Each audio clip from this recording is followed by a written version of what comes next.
I think probably the best part was being part of Team GB and the Olympic movement and everything around that. Standing in the coffee queue next to Tom Daley is pretty cool. Over the last 6 years being a senior athlete, I've had so many ups and downs.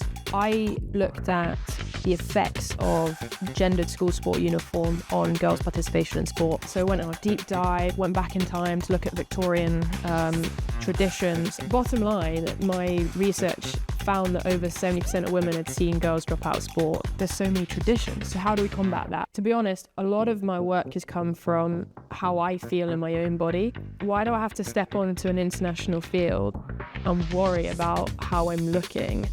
I wasn't fighting or campaigning to get rid of the score. I was actually campaigning for comfort and choice and confidence. Tess, I'd like to jump straight in asking you about your recent experience representing Great Britain in hockey at the Olympics. I mean, where to start? It was incredible to be at Paris, achieving the pinnacle of sport as a team. To go be part of Team GB was just incredible, and to have all my family there. Doubly special because I was this close to making Tokyo and then had my ACL injury a few months before it. I think probably the best part was being part of Team GB and then being part of the village and the Olympic movement and everything around that. Whilst we wanted to get a medal, obviously, but I think we can be really proud of what we did out there. You mentioned the Olympic Village. I imagine that must have been really inspiring, just being alongside other elite athletes from around the world. Standing in the coffee queue next to Tom Daley is pretty cool, or seeing, Olympic sprinters around that Yeah, I think just it was really inspiring, knowing that I was an Olympian, walking around with everybody. But yeah, the Team GB team was incredible. I think what was really cool is that, we had gender balance, 50-50 men and women across Paris, which was the first time ever in an Olympic Games. I think being part of that history piece and knowing that your name is down forever is something that's really, really cool. And it was very well deserved, Tess. You worked very hard to get there. Once you become an Olympian, you have that sort of title, but it's really all of the work that goes in, starting when I was 11, playing hockey. But over the last 6 years being a senior athlete, I've had so many ups and downs. It felt like it was a moment just to take stock of all the work that had been put into it. You mentioned your knee injury, which prevented you from going to the Olympics at Tokyo. And I imagine that's not the only kind of setback that you've had in your career. How have you managed to kind of mentally deal with those setbacks, especially when it's been so significant? The acceleration of my career as a junior, going from that 14-year-old who didn't get picked to then being 19 and playing in China at my debut, all of those, I think I can bring it back to that. Do I really want it? So when I had my knee injury, being very honest, I went to some dark places and had to go through the stages of grief, and the depression aspect of that was really difficult, and I was in a really, really tough place, but I kept coming back to, do I really want it? And then in 2022, sort of woke up on the 1st of January and I was like, I have to do this, because if I don't do my rehab properly, I will never play hockey again. And it was then 6 months after that we won the Commonwealth Games. You were at university, you were reading geography at Durham at the same time as playing for the country. How did you balance that academic and sports life? How did that work for you? In my last year at school, whilst I was doing my A-levels, I was part of the under-21 and under-23 Great Britain team. And so every Wednesday I missed double maths and double biology. That was quite hard to convince Mr. Elliott that that was going to be doable, but because of my track record academically and the amount of effort I put into planning, I think they were convinced, and I had great support from the teachers, especially the likes of Mr. Morgan, who believed that I could go on to something like the Olympics if I was given this chance at a young age. And your organisation skills, I remember being really impressed with when I first met you. I want to talk to you about your dissertation for your degree, because that led on to so many things that we'll talk about later in this episode. Tell me about that research and what you did for your degree, for your dissertation research. I looked at the effects of gendered school sport uniform on girls' participation in sport from a geographical sociological lens of what does the clothing represent? What is it doing to the sport? What is it doing to gender? How is it operating as a mechanism? I get really nerdy about it all because it's really a deep dive into gender coding at schools, how uniform clothes the body and reveals its place in society, and what a single item like the skirt or the skirt can do for a girl either enjoying sport or dropping it forever. These items that we are asked to wear, I was just fascinated by. In hockey, the tradition is to wear a skirt or skirt and a top, like a polo shirt, or at the senior level you wear a vest top. My question was why? So I went on a deep dive, went back in time to look at Victorian traditions and kind of the legacy of what was the skirt for in sport? What is the skirted item? Why has it got such a hold on femininity in sport? And can I show that it is not practical and it doesn't have a use anymore? Or at the very least, there should be choice. So my research was called Practical, Professional, or Patriarchal, and I was answering that question. Which one is it? As a mum of a teenage girl, I can totally see the relevance of that and how body image and how you feel about yourself then kind of links onto how you might dress when you're doing sport or choose not to do sport. And then that link with like your mental health and well-being as well. The purpose of sport is where I started my research. Okay, we want to get more girls and people from marginalized backgrounds into sport, playing sport for their whole life because of the mental health benefits, the physical benefits, the social side, the self-confidence, you name it, all of the benefits that are proven time and again. Okay, we know that by age 14, only 10% of girls are meeting physical activity health standards. That's a fact. And it's not changed. In fact, it's getting worse. We've seen in the recent Youth Sport Trust results from their survey, the Girls Active survey, that 1 in 4 girls aged 11 to 13 don't feel confident in themselves in their kit when they play sport. And so you have this confidence and the kit finally being linked. That's what I did in my research, that you can't say that there are barriers to girls playing sport and not address the fact that they have to wear these items that clearly make them feel uncomfortable, unconfident. So I kind of wanted to bring it back to what's the purpose of sport again.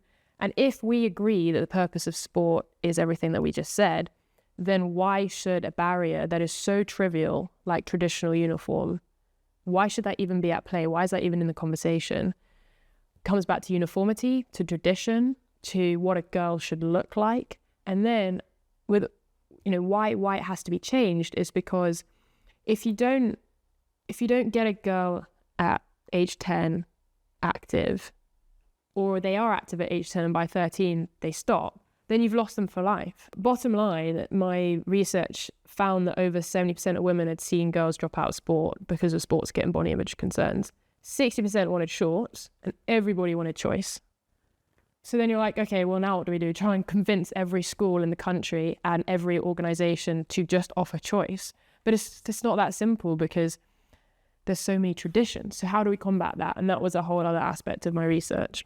But you won a Changemaker Award by the Sunday Times Sportswomen of the Year for some of the change you are trying to enact to make that change, to make that difference, not just for girls in school, but also for women like yourself playing sport at an elite level, being able to have that choice. Yeah, I mean, that was really special to win that award from the Sunday Times. And that was for the work changing hockey's uniform regulations. To be honest, a lot of my work has come from how I feel in my own body. So I came to the realization that I needed to see if other people felt this way. And so when I did the research, I felt so validated as an elite athlete that even though I'm at the top of my game and I'm, fit and powerful, etc., I can still feel this body image concern and this inadequacy. And And I was sort of thinking about what part of the uniform made me feel that. And it was the score, and it was our compression tank top. And I mean, that's our whole uniform. I felt like, why do I have to step onto an international field and worry about how I'm looking? So then there was this aha moment when I realized that I wasn't fighting or campaigning to get rid of the score. I was actually campaigning for comfort and choice and confidence. And because I was brave enough to say how I was feeling, my teammates started saying how they were feeling. Skirts were the tradition. That was what was uniform. So we had to change, and it's a very clever piece of wording, because all it says is that skirts and shorts can be worn in the same team, and that counts as uniformity. And suddenly, with that one line in the policy, you can have girls and female athletes choosing what they feel comfortable in. We wrote a letter to the International Federation of Hockey asking to change the rules. And then in June 2023, we changed it. And then we played the European Championship in a combination of half skirts and half shorts. I mean, that was a huge watershed moment, because it was the first time of any sport that any team sport, I should say, of that combination of items had been worn, and it was classed as uniform. And how did you feel when that happened? Like, and actually being part of that team that was wearing that mixture? It was amazing. Actually, one of my teammates the night before the first game presented me, as if it was a kit presentation, like a shirt presentation before your first game. She presented me with my shorts, and that was really powerful, because it was like, let's take stock about what we've just achieved. And it was amazing. We had some, Leah Williamson, Beth Mead, reposting the post about the fact that we'd done this. And it felt like we had created a small part of history. Started seeing a ripple effect internationally now, especially, I imagine, since being at the Olympics and the Commonwealth Games and those kind of things, where others can see, well, if the UK can do it. Yeah, well, France changed their regulations. Finland, we're seeing Scotland, Wales, of course. Now, I was away in Hong Kong this summer, and I saw that the Hong Kong Cricket Club, which is a hockey club and a cricket club, but I saw that their guidelines had been changed. You're not born into the world thinking that girls aren't good at the sport and boys are. You're taught these things. It's called socialization. And uniform is the first barrier between a boy and a girl. And that is true. That is the first time at school, in an institution, that you are separated, because your parents can clothe you however you want. That is obviously going around. But the first time an institution will segregate. So that means that a skirt equals girl and a shorts equals boy, because normally they wear the same top. So this is a 5-year-old who's now being clothed differently.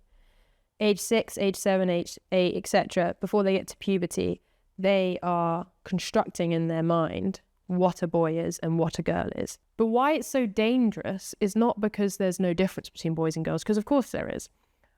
It's because of the stereotypes attached to those uniforms and the traditions that we pass along. So, for example, a young girl wearing a skirt has to think about how her body is when she's outside because it's exposed. A young girl is thinking about, if I go and play football, I can't because my skirt's going to ride up. This is in school uniform, for example. She's thinking about putting on her tights every morning, and she's constantly doing body comportment, which is adjusting how she feels. That puts a telescope onto the body, which boys don't get. And that is the basis for everything to come. So kit and uniform can be as simple as something that you wear to run around in, but it's an enabler or a excluder. And the last thing I'd say on that is that, so you have the divide. A girl has to think about how they move their body a lot more. They're concerned with themselves. But you also have the effect on the boy. A boy will now think that a skirt equals girl. So now a skirt, the fear of feminization for a boy at a young age is huge. The fear of masculinization for a young girl is huge at a young age. But what does that mean? And it's constructed through those stereotypes and through difference in symbolic things like uniform. Why this is so important is because if you don't fix it at a young age and you don't stop this segregation, it continues, and it has a massive impact on how boys respect girls, how men respect women, the differences between women's sport and men's sport. And I think for you being so honest about how you felt as an athlete, you know, in your teens and even when you're playing internationally, like being you and your teammates being conscious about what you're wearing when your mind should have been on kind of, right, let's get those goals, let's win, proves the point that, you know, this is not just relevant for children in school, but this is relevant for adults as professional athletes as well. Amazing story of a German gymnast, Sarah Voss, who in Tokyo 2020, she wore a full-length leotard, and so did her teammates. And that was the first time ever in Olympic gymnastics that there had been full-length leotards. The reason why she did that was to highlight the amount of sexual abuse that goes on in gymnastics. And a big aspect of that is the sexualization of their athletes. And what leads to that is their uniforms. And so it all comes back. And I think safety and supporting girls to feel empowered in their bodies, but really the safety part is a massive thing that schools should really consider. Take school uniforms, for example. Any school kit, it's non-statutory. That means there's no legislation that the government has issued that you have to abide by. But what you do have to abide by is the Equality Act. So there's guidance, but it's not enforceable. The Equality Act is enforceable. But in section 2.17 of the school uniform guidance, it says that differences between girls' and boys' uniforms are standard. So even there, it's kind of like in black and white that this is happening. The policies have been designed by people who don't understand the lived experience. And that's what I wanted to do in my research. I wanted to show that the lived experience does not equate to what you think it does. I've really struggled in my uniform. I've felt, a massive part of my anxiety coming back after my ACL was that I wasn't as fit. I wasn't as, typically lean as my teammates or as I was before. And it was a huge thing to be plastered all over the news after we won the Commonwealth Games and look at myself celebrating scoring a goal and feel inadequate. I'm so sorry that you had to feel like that. It's just really sad, like that you're looking at the back pages or the sport pages and just thinking, oh gosh, I'm so conscious of, I don't know, my body and my figure, rather than just like, wow, look at what I've done. So when we talk about lived experience, we talk about literally how does an item of clothing make you feel in a specific region. So like your abdomen, for example, is a classic place for women and girls, and I'm sure men and boys, to feel uncomfortable, because you're wondering like, what do my hips look like? What does my stomach look like? Should how I does sit it up feel? higher? Yeah. Yeah. I imagine a future where uniform is the same colours, for example, on the bottom and the top, but any item. I truly believe that is where we are going to head to, because you cannot satisfy someone with one amazing piece of kit. It might be that kit satisfies 90%, and that's totally fine, but you have to create a new attitude towards kit. I think, that's why I created my organisation, because we have to think about what does the future look like. I just didn't want to be another whistleblower, I wanted to create a solution. And I looked at the sports kit industry and I thought, what is missing? What was missing is a standard that schools, clubs, brands, organisations can commit to for inclusion-based sports kit policy and practices. So I created Inclusive Sportswear, which has the Inclusive Sportswear Charter. These are 5 key principles that represent what it means to be inclusive through sports kit policy. Alongside that, we have guidance, and we'll be launching the Inclusive Sportswear training and the advocate training in January. And that is a collaboration of guidance from the Youth Sport Trust, Well HQ, Access Sport, and other partners to build something that is free resource that everybody can understand why kit is so important. I wanted to find something that said, like, this advocates for choice, this advocates for inclusion. But there wasn't anything like that, so I decided to create it. How will you be taking it forward? You mentioned about what's happening in January? How do you see this sort of progressing or making an impact? The aim is to create almost like a fair trade kite mark for the schools, the clubs, the brands, and the national governing bodies that are championing inclusive sportswear kit policies. So we will be launching our charter, the guidance, this advocate training. It means that a staff member or a coach can become an advocate for inclusive sportswear by taking a short 30-minute training online. Gives them the tools to go and make that change in their own club or their school or their organization. And the same for brands. We really want to work with brands to make new products that are needed. So we call it inclusive sportswear innovation, creating a skirt and a short in line. That's what we did with Mizuno. That's revolutionary because now you have the option to choose either. So Mizuno, for example, have worked with myself and another teammate to create our shorts and skirts that we wear for Great Britain, and you can't really tell who's wearing what, and that's the point, that you can create that choice. What for you in your future? You've talked a lot about your inclusive sportswear and where you want to see that. What about you personally? For me, success would be still loving hockey and seeing mass change and seeing more girls stay in sport. The thing is, you can see it is real change that to somebody's life if they can do that. Will you carry on playing at the same level as you are now? Yeah, definitely. We have the Europeans. Is that where your focus is? Yeah, well, I'm just having a bit of time to focus on inclusive sportswear in my studies, but I look forward to going back and playing with my teammates very soon.